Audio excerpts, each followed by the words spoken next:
What is up, guys? So we're gonna have a little ride along this morning in the beautiful city of Doncaster. It's a double whammy for you today. Not only do you get to listen to me and my intelligent, witty banter, but you also get to see the beautiful sights of Doncaster. All the empty buildings with the boards on the windows,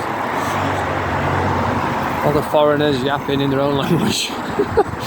But anyway, yeah, we're going to ride down here and just talk about what's been happening in Doncaster. It's been quite an eventful few days. Now, I grew up in Doncaster on these very streets, and it's always been rough.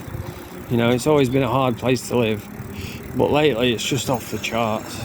I mean, just yesterday, right? This is yesterday's news. Somebody got stabbed and slashed up in one of the alleyways. They cordoned it all off.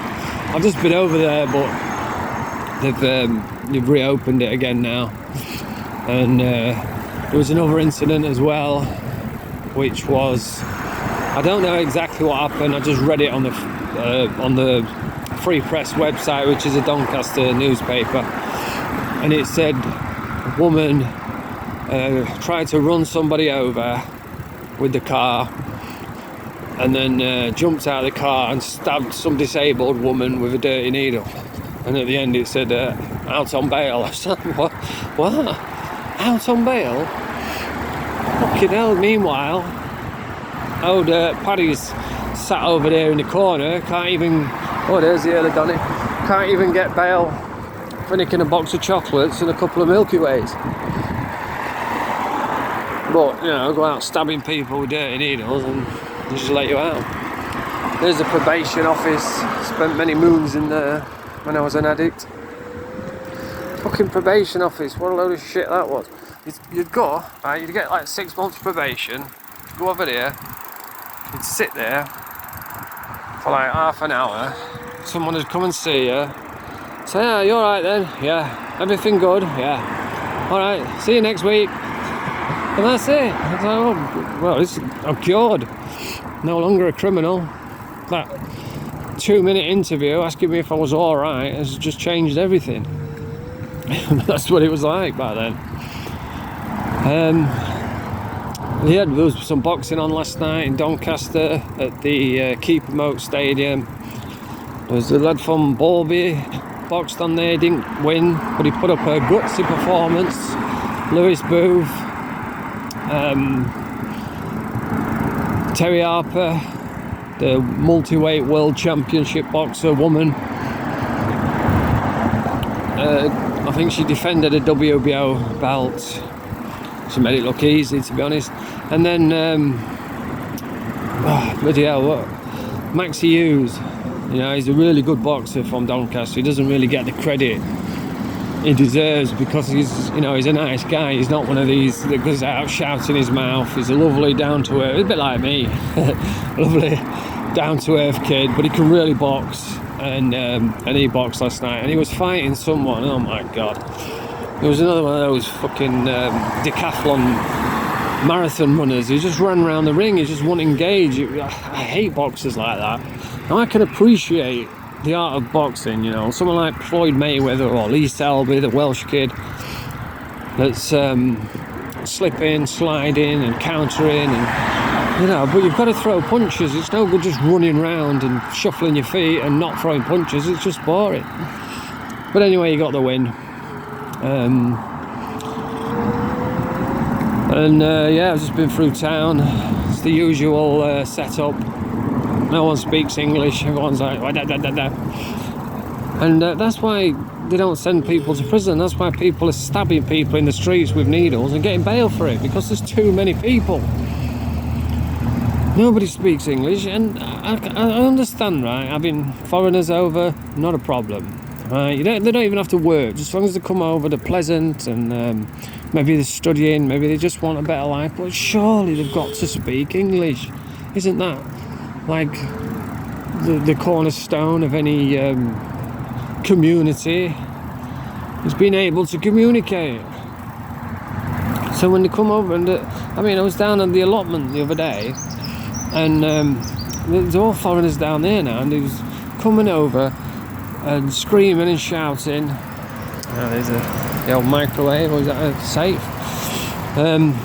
They came over shouting. I was like, what? I don't know what you're saying. What are you saying? He was like, pointing to the floor. I was like, mate, me no speako. I don't know what you're saying. And he was pointing to the floor, and there was some dead grass on the floor. And what had happened is, it wasn't even my allotment.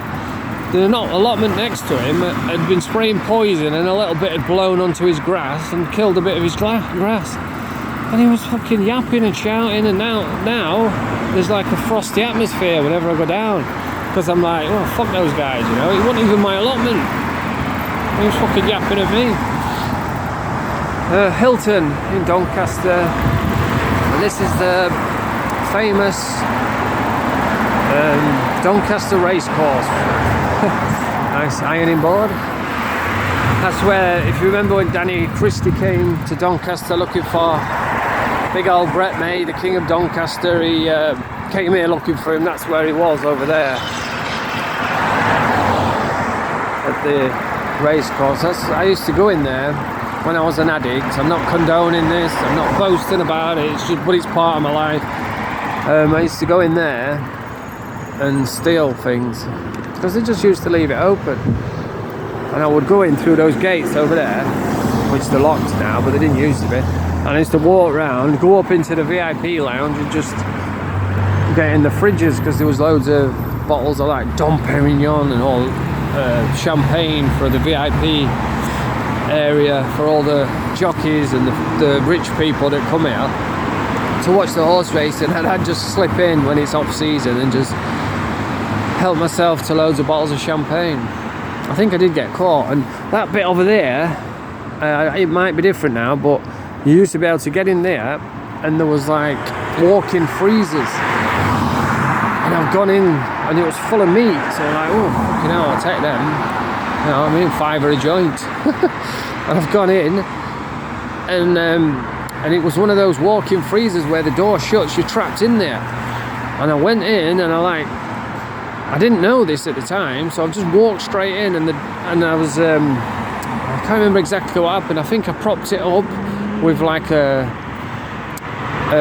what do you call it? Like a chair, you know, a bar stool, and the bar stool fell over, and as I turned round I knocked one of the brooms that was in there, and as the door was shutting, the broom like trapped the door from shutting, otherwise I'd have been fucking stuck in there. And it was like, it was shut, the place was shut, so I could have been in there all week, I could have froze to death.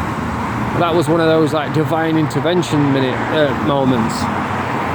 Because if I had to turn round as the door was shutting, I wouldn't have knocked that broom over, and it wouldn't have wedged into the door and stopped it from shutting. So there's a bit of interesting knowledge for you from my time as an addict.